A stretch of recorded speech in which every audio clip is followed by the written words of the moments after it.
يا هلا.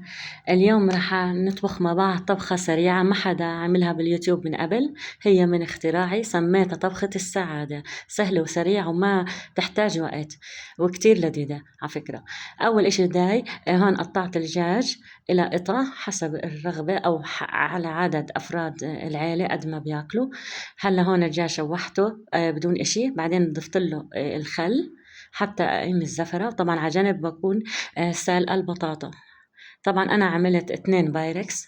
وطبعا هلا رح أضيف عليه هذا صويا صوص كتير مهم، بخلي الدجاج يستوي بسرعة وبعطيه نكهة كتير روعة. طبعا ضفت تقريبا معلقتين. هلا هون شوحته، وهلا بعد ما يتشوح مثل هيك رح أضيف الزيت، وبعد هيك بكون محضرة بصلتين على جنب، وطبعا راس ثومة هو بخليها كتير زاكي هذه الطبخة. بشوحهم مع بعض مثل ما انتم شايفين لحتى يتدبلوا. طبعا كل الخضار راح تستوي وتصير تذوب. فانتوا زيدوا الكمية شوي.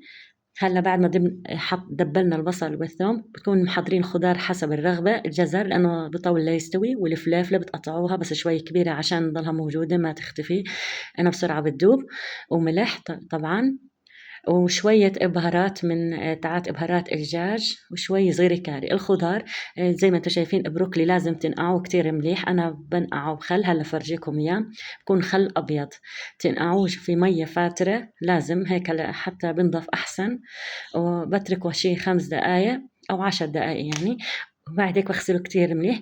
وزي ما انتم شفتوا الخضار بتحطوا حسب الرغبة، وبتحطوا تشوحوا الخضار مع البصل والثوم اللي حطيناه، بتكون جاهزة. وبتفردوا بقى البطاطا المسلوقة على الخضار عادي وبس.